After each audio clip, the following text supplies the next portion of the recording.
Hey, gorgeous seekers, and welcome to our moon magic for the total lunar eclipse in Sagittarius, also known as the super flower blood moon. So we have some dramatic titles for this moon coming up. And this is a really fun, dreamy, playful moon. And the messages that came through for me here are really cool and exciting. And, I'm coming at you here from the floor of my apartment because, I don't know, it just felt like the right place to sit. And it's almost a surprise to me that I've decided right in this moment that I'm sitting down here with you to do this talk right now. It kind of called to me so strongly. I just got back from a really beautiful walk. The wind was blowing in my hair. I could smell the rain in the air and the flowers were coming alive.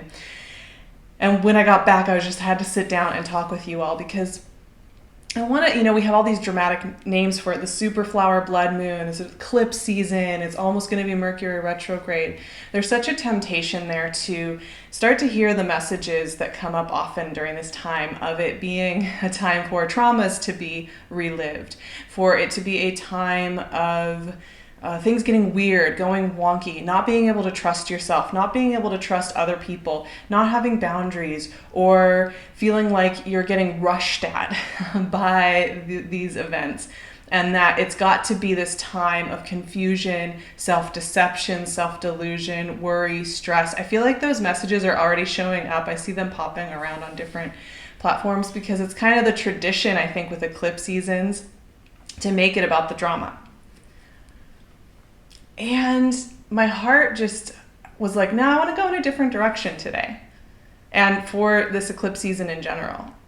And what I'm ready for is to feel excited and joyful and playful and curious and full of self-trust for this eclipse season.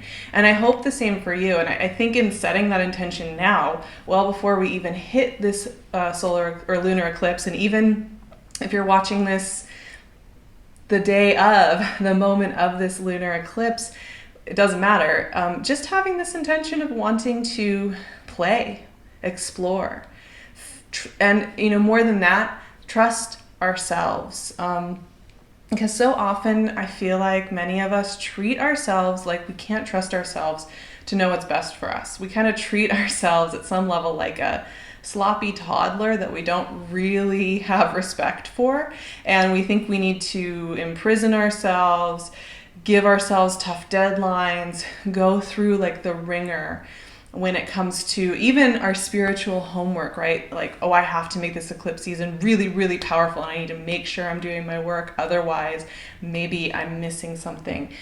Let's talk about some of the aspects going on here and how we can make this about the wild dreaminess of it all. So we're working with eclipses. This is the first of two in Sagittarius and Gemini. So this lunar eclipse is going to be in Sagittarius, and we'll have a solar eclipse in a couple of weeks in Gemini. The Sagittarius-Gemini axis is all about how we use our thoughts, how we kind of take having a mind, being in a physical body, having a mind, how we use that mind either to help us access our true selves or kind of create some very painful thoughts, right? And so it brings us to those messages. Now, I'm not going to say that we don't have challenging literal things happening in our physical worlds, right? And that we can just bypass all of that by having some nice positive thoughts. It's not even about positivity necessarily. It's just about taking care and having some self-respect and some self-trust with our thoughts, right? And to create thoughts and to actively engage with our thoughts in ways that help us commune with the world in a way that doesn't keep re-traumatizing ourselves, right? And it's really powerful practice, and that's what these eclipses thematically and poetically speak to. And I want to reclaim the poetry of that beauty rather than be expecting this to be a time of drama, unnecessary pain, and unnecessary lack of self-trust. So let's get back to that. So the Sagittarius lunar eclipse here. Eclipses are kind of like a reset. It's a time to release what's no longer serving, to open our mind and heart to what we want to envisage next. So this is a beautiful time to do just that. So we have the moon at 5 degrees of Sagittarius. We have the sun at 5 degrees of Gemini. And so, like I said, that right there, that opposition and that eclipse, which will be visible. Australians, you guys are so lucky you're getting the full eclipse, and then parts of Asia and I think the Americas get a partial lunar eclipse. But so that opposition is going on. Now, this moon is also, I'm looking at my notes over here, this moon is also going to be squaring Jupiter, who is newly in Pisces. And that might think, ooh, isn't that going to be a little confusing? A little like, what am I dreaming? What am I doing? But for me, what feels good to grow and expand? What feels good to lift our eyes up to when we think about our lives and look towards? What feels good to be curious about? I think this square really asks the question, like moon and Jupiter squaring like this during an eclipse. It asks the question, we don't want to grow everything. That's the shadow side of Jupiter, is that Jupiter is like, let's just do everything and let's do it all big until we just shatter. And we don't want to grow everything. We don't want to do every single thing under the sun. We don't want to have to follow every single path. We don't need to become everything for everybody else all the time. So what do we really want to grow? What do we really want to nurture into ourselves? What do we want to get curious about? And just focusing on those. We also have Neptune at 22 degrees of Pisces squaring off against Venus and Mercury in Gemini. So this is another very interesting, dreamy energy. We have this energy in Pisces that's squaring off against energy in Gemini and Sagittarius. So all these mutable signs are getting lit up and in conversation, challenging each other. And I think that's really interesting because this is a very dynamic, when we're working with this much mutable energy, it's about shifting. It's about shifting into new energetic landscape. It's about shifting into a new chapter of our lives. And it's about really asking the clear question about what flavor we want to add and infuse in our lives. And I think that can be a little intimidating because that means that we have free range to really look around and decide what it is we want to pick up in our lives and move forward with from this point, from this season, right? This season in life, wherever that may be for you. What do we want to take with us moving forward? And what are we okay with putting down? And I think all of these squares, oppositions, the eclipse itself, all of these energies like Neptune, Venus, Jupiter, the sun, these are all really beautiful planets. They all reflect our true heart's desire, our soul, our joyfulness. And when they're squaring, they're asking, what really brings you joy?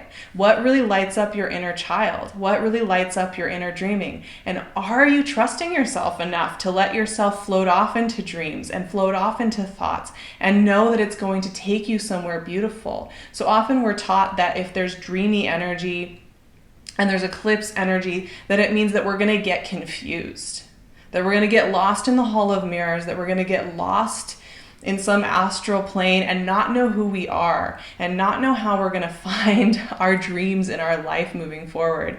And I find it a little offensive to be told that. Like, maybe that's just me, but I think it's like, of course you can trust yourself to dream and be wild and be free. And I mean that from like the true you, not dreaming from a place of pressure or who you think you need to be or what you think you need to dream up for this eclipse.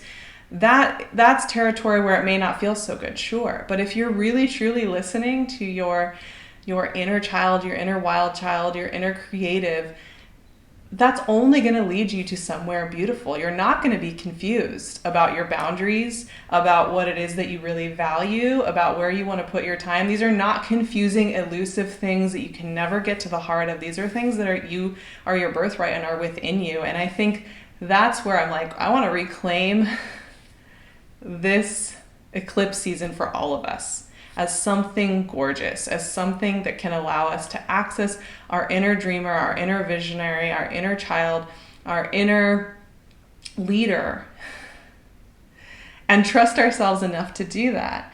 I think it's also, symbolically, what a powerful eclipse season.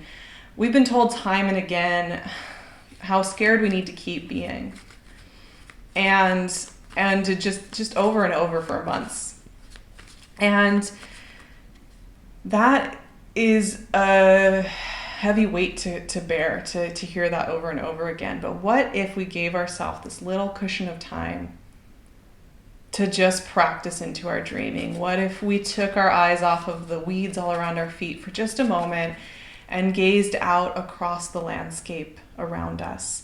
I think, Sagittarius energy, if it's one thing, it is big vision energy. It is exploratory, playful energy that wants to see what happens next. And that's the wisdom of it. And it's one of I'm just getting like full body shivers as I talk about this. Wow. It's one of the gifts that Sagittarius energy gives us. I think it's also interesting. Let's see what card comes out here. I think it's also interesting. Sagittarius, the south node of the moon, the nodes of destiny of the moon is right now in Sagittarius. And so we've been working with this for a little while now, about a year. And the other thing to think about with this, and kind of the other side of this moon, is like, what beliefs, what ideas are not serving you anymore? Because as we work through the shadow side of Sagittarius, sometimes we imprison ourselves in dogmas, in belief systems about ourselves, about our culture, about our society, about the bigger picture that really hurt. And this is an opportunity to just also take a moment. A card fell and slammed right into my mic. 2 cards. The Seven of Swords is just loving coming out in general in my work over the last month, I think. So we have Page of Wands and Seven of Swords. Gosh, look at that. Like what I see immediately, self-trust, lack of self-trust, self-value, feeling like an imposter. I think it's really natural to actually have these two in conversation. I think as we grow, as we learn new skills, as we explore new landscapes, as we get really honest with our dreaming, honest with ourselves about who we are really becoming, because dreaming will always lead to the truth. And sometimes the truth asks us to make changes in our lives that are uncomfortable or scary. Initially they are, right? Because once you see something that you realize you need to shift, you can't unsee it. It's a little scary. And what happens when we do that is we have one part of ourselves that's ready. The Page of Wands is ready to explore, to play, to see what happens next, to feel bold, to feel vulnerable, to get in there and be a beginner. And that's very Sagittarian energy. And there's another part of us that is going to feel like an imposter doing just that, who is going to feel like they're sneaking around, like they are, needing to do things in a hidden way. And that is a natural part, I think, of growing and becoming and opening up a new chapter.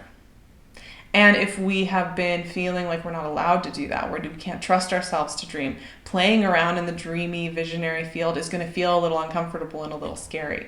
To rest, to play, to dream, to feel soft, to treat our inner toddler as somebody we respect and love and are curious to learn from, rather than something that we need to squish, put down, denigrate, distrust, right?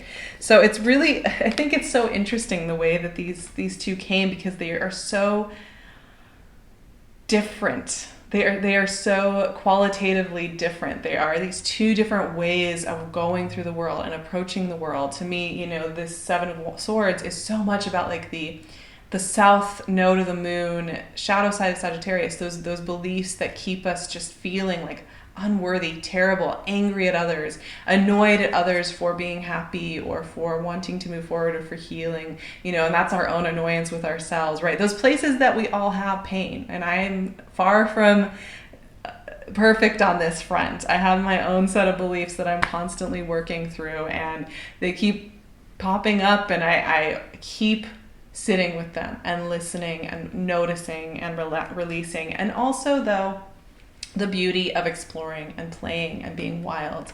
And so I just want to take a moment here before we close out this lunar eclipse to commit, like I said, commit to making this a time of healing, of coming back to our bounteous heart selves that are willing to be beginners, are willing to trust ourselves to dream, to find joy. I want to commit and set that intention that this is going to be a joyful eclipse season full of support and clarity for you.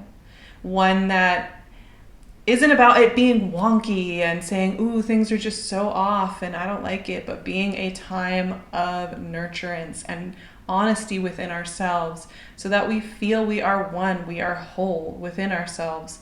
So that when we walk forward into this next chapter that these eclipses are going to kind of facilitate for us over the next few weeks, as we get to refresh our vision, as we get to shed a skin, that we are feeling that joyfulness, we are feeling that shimmering from within, that we are opening our hearts. So we are noticing that when we are feeling, stressed, judgmental, annoyed, fearful, that these are things that we can observe and we can relax. Remember, that's not who we are. It doesn't define us. And that there's something cracking through into the surface. And the clarity with that is so strong and easy and good. That is the intention I want to set for this powerful Sagittarius total lunar eclipse, this super flower blood moon. It's going to be beautiful. And I think for me in this season of my life, it's still just such a crazy time for me. I am still in between worlds in my immigration process, in my moving process. I'm so far from having just total stability in my life, which is fine. I'm coming back to a playful buoyancy that I think is so important, even in the midst of things in the world being uncertain, unclear, choosing that buoyancy and really committing to being kind to myself in this creative process and being honest with you all and in being in integrity, thus sitting on the floor and just saying what's coming to my mind rather than trying to do everything perfectly and to play a role all of the time, because I'm just, it's not where I'm headed these days. So if you guys have questions for the next coffee and chat, I'm going to be doing one very soon. I'd love to see your comments below. If you stuck around this long, that's awesome. You can also find me on Patreon. We're going to be doing an activation for this full moon total lunar eclipse. You better believe we're going to be doing some activations for that over there, as well as a whole bunch of tools and resources for Mercury retrograde and eclipse season altogether. So I'd love to see you there. I will leave the link below. You can find me on Instagram, on my website, all those good places. I love you guys so much. Take such good care. Subscribe, hang out with me. I love having you here. And I will see you again very soon for June readings and for the next eclipse in this powerful eclipse season. Sending you my love.